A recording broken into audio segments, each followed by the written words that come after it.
আরে মাধুরী। হ্যাঁ আরে কি হলো, চলো এবার। হ্যাঁ হ্যাঁ এই তো যাচ্ছি। হ্যাঁ মানে এবার তো দেবাদেবীকে একটু তোমরা একলা ছাড়ো, অনেক রাত তো হয়ে গেল। এই বিনুপুরু, যা তোরা নিজের ঘরে যা। আরে যাচ্ছি যাচ্ছি। Good night Seja. Good night, যা। গুড নাইট সেজা বৌদি। বর্দি, মাধুরী চলো এবার আমরাও যাই। না হলে কিন্তু রিতম আমাদের ঘাড় ধাক্কা দিয়ে ঘর থেকে বার করে দেবে, তখন কিচ্ছু করতে পারবে না। হ্যাঁ একদম ঠিক বলেছো রিতম বাবু, তোমরা দুজনে এবার একেবারে জমিয়ে প্রাণ ভরে প্রেম করো, তোমাদের কেউ ডিস্টার্ব করবে না। আর আমি পার্সোনালি তোমার জামাইবাবু গ্যারান্টি দিচ্ছি কালকে সকালের আগে এই মুখো কেউ হবে না। হবে না? Thank you. আমি ওদিকে থ্যাংক ইউ। এসো এসো চলে এসো। Okay good night. Good night. Good night. Tata. Good night.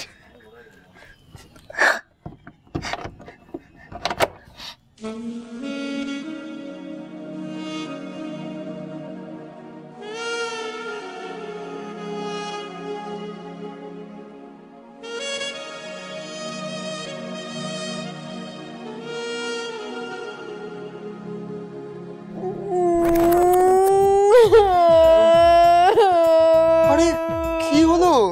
আরে তুমি কাঁদছো কেন? ও আমি আমি তোমাকে জিজ্ঞেস করিনি বলে? ও দেখেছো তো, আমিও না, আমার তোমাকে জিজ্ঞেস করা উচিত ছিল। আচ্ছা আচ্ছা আমি তোমাকে জিজ্ঞেস করছি। হ্যাঁ আচ্ছা দেবু, বলছি যে আমি তোমাকে একটা নয় অনেকগুলো চুমু খাবো। দূর বাবা, আমি কি চুমুর জন্য কাঁদছি নাকি? সারাক্ষণ শুধু বাজে কথা। আরে তাহলে কাঁদছোটা কেন? কেন আবার? রানীর জন্য। কি বলবো মেয়েটাকে আমি বুঝে পাই না, সেই কখন থেকে ট্রাই করছি জানো, ফোনটা সুইচ অফ বলছে। মানে কি হলো, মানে মানে ওর থেকে তো জানতে হবে আমাকে, সেটারও কোনো উপায় নেই। শোনো না দেবু, বলছি যে তুমি না রানীর উপরে এতবার রাগ করো না। হ্যাঁ আমার মনে হয়, মানে আমার শুনে যেটা মনে হলো, রানীর বাড়ির লোক কিন্তু খুব স্ট্রিক্ট। হতে পারে যে ওর বাড়ির লোক হয়তো ওর থেকে ফোনটা কেড়ে রেখে দিয়েছে। হ্যাঁ হতেই পারে, বড়দা ভাই হয়তো নিয়ে ফোনটা সুইচ অফ করে দিয়েছে। আমার আর ভালো লাগে না। প্রথমে রিসেপশন, তারপর ফুলসজ্জা, রানী যে সবটা শেষ করে দিল, কেটে রেখে দিল পুরো। আমার মন খুব খারাপ হয়ে গেছে। সবাই মিলে একা রানীকে দোষ দিয়ে যাচ্ছ। না না না, এটা ঠিক হচ্ছে না। কাল সকালে জয় সেন্সে এলে আগে ওর সঙ্গে কথা বলে জানতে হবে আসল কেসটা কি হয়েছিল। দেবু শোনো না, আর কাঁদে না। হ্যাঁ হ্যাঁ তোমার মন খারাপ, তোমার কষ্ট হচ্ছে, আমি তোমাকে আদর করে তোমার সব মন খারাপ দূর করে দেবো। হ্যাঁ আর আমি তোমাকে কথা দিচ্ছি, রানী আর তোমার বন্ধুত্ব আমি নষ্ট হতে দেব না, বুঝেছো? কাঁদে না।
চেঞ্জ করলাম কখন আমি?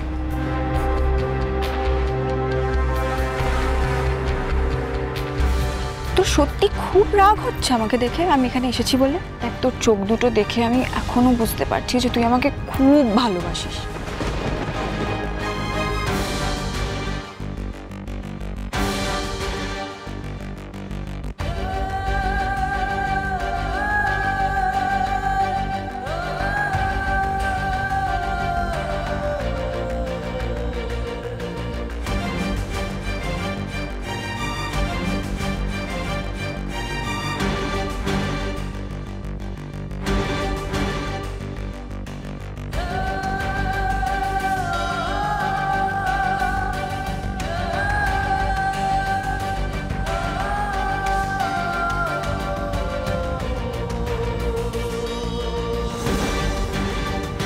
কাল আমি আর রানী কোথায়? Is she alright?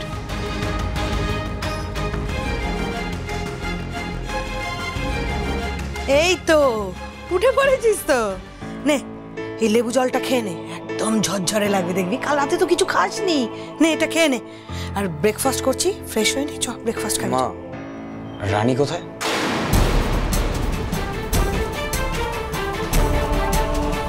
কেন? রানীকে তোর কিসের দরকার? তোকে যেটা বললাম তুই সেটা কর। বলো না, তুমি কি জানো ও কোথায়? বললাম তো, ওর খবর নেওয়ার কোনো দরকার নেই। তুই ছাড়ো, আমি নিজে দেখে নিচ্ছি। তুই কোথাও যাবি না জয়, তোকে আমার দিব্যি।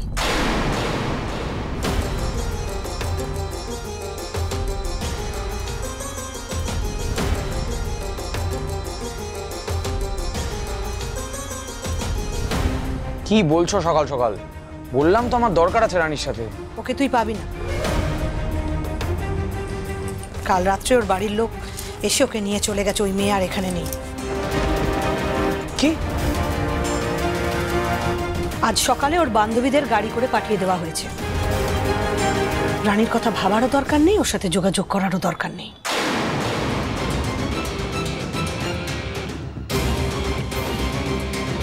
কাল রাত্রে ও তোর ঘরে ঢুকে বদমাইশি করার চেষ্টা করেছে।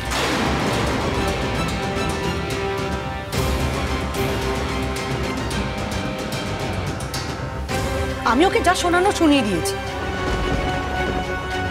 এই লেবু শরবতটা খেয়ে তাড়াতাড়ি ফ্রেশ হয়ে আয়, আমি ব্রেকফাস্ট করছি।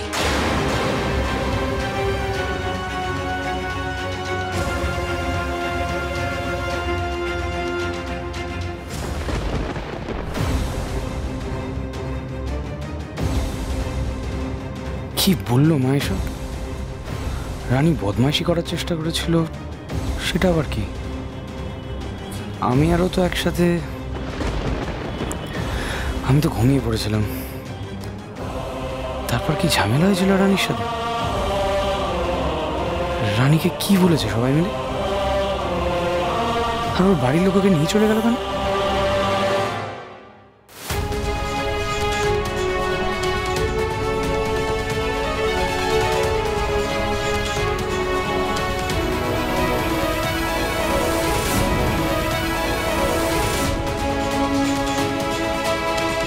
তোমাকে যে স্বাধীনতা আমি দিয়েছি তার মর্যাদা তুমি রাখতে পারোনি মামুনি, তাই আজকের পর তোমার সব স্বাধীনতা আমি কেড়ে নিলাম। কান খুলে শুনে রাখো, আর 5 দিন পর তোমার বিয়ে। বাবা, বিয়ে কথা এখানে করতে গেল? 5 দিন বাদে আমার বিয়ে মানে? কবে ঠিক হলো এসব? ভেবেছিলাম তুমি ফেরার পর তোমাকে সবকিছু সন্ধ্যেবেলা বুঝিয়ে বলবো, কিন্তু এখন আর কোনো কথা নয়, কিচ্ছু বোঝাবো না তোমাকে আমি। আমার যা ইচ্ছে হবে, যেটা ভালো বুঝবো সেটাই করব। তুমি যা কাণ্ড ঘটিয়ে এসছো তারপর তোমার সাথে কোনো আলোচনা নয় মামুনি। আজকের পর তুমি এই ঘরের বাইরে পা রাখবে না। তোমাকে বলে রাখলাম বড় বৌমা, রানী যদি এই ঘরের বাইরে যায় তাহলে আমাকে জানাবে। ওর সাথে যদি কারুর কথা বলার প্রয়োজন থাকে তাহলে সে এই ঘরে এসে কথা বলবে। ওর যা যা প্রয়োজন হবে সেটা এই ঘরে ওকে এনে দেওয়া হবে। বোঝা গেছে? হ্যাঁ হ্যাঁ বাবা। বাবা, আমি অন্য কাউকে বিয়ে করতে পারবো না। আমার কথাটা শোনো। বিয়ের জন্য পার্লার থেকে লোক আসবে, মামুনি এই ঘরেই সাজবে। কোনো বাহানায় মামুনি যেন এই ঘরের বাইরে না যায়।